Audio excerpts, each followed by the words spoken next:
kana mining domin neman kuɗi a crypto, wani kuma yana can yana mining ne account ɗinka, ma'ana yana bibiyan account ɗinka ta hanyar Telegram.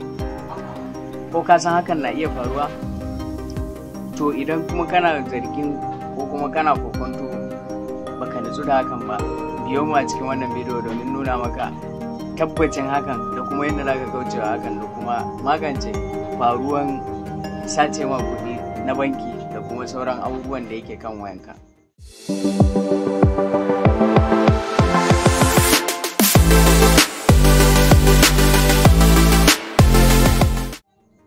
Farko za ka buɗe Telegram ɗinka,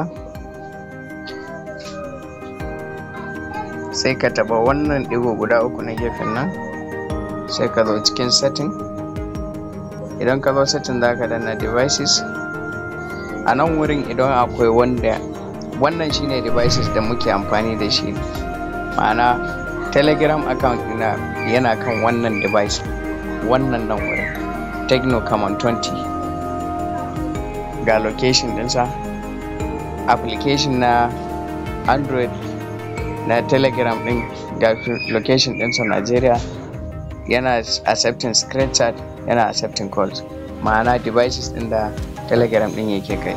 Nan kuma wannan wurin inda ka rubuta automatically terminate all section, ma'ana session ne da yake nuna duk wanda yake aiki da account ɗinka, ma'ana wanda yake bibiyan account ɗinka, a nan wurin za ka zo ka gan shi a nan wurin. To abinda za ka kawai shine sai ka danna, sai ka mai da shi 1 week.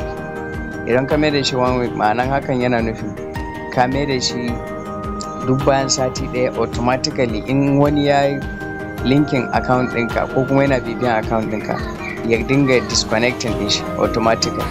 Idan akwai active wanda yake bibiyan account ɗinka, a nan wurin za ka gan su, kamar koda kwaya nawa ne duka zai ciro masu. Misali in an buɗe account ɗinka akan wani waya ko kuma akan wani website, a nan wurin za ka zo gan su duka, ma'ana ana bibiyan account ɗinka, ana duba duk abin da kake yi, ba iya Telegram ba, duk abin da kake yi akan wayan ana iya ganin shi turu wannan wurin. Don haka idan ka danna automatically terminate, zai dinga disconnecting wancan, ko da ya hau zai disconnecting din shi in 1 week. Kaga 1 week shine minimum din, shine wannan dabara da za a dinga amfani da ita. Don haka a dinga karka dinga saboda yawan son kuɗi, duk wani app da aka turo ma, duk wani bot da aka turo ma a Telegram, duk wani game da aka turo ma, kawai kai da ka playing wai da ka samu kuɗi, da ka tara coins.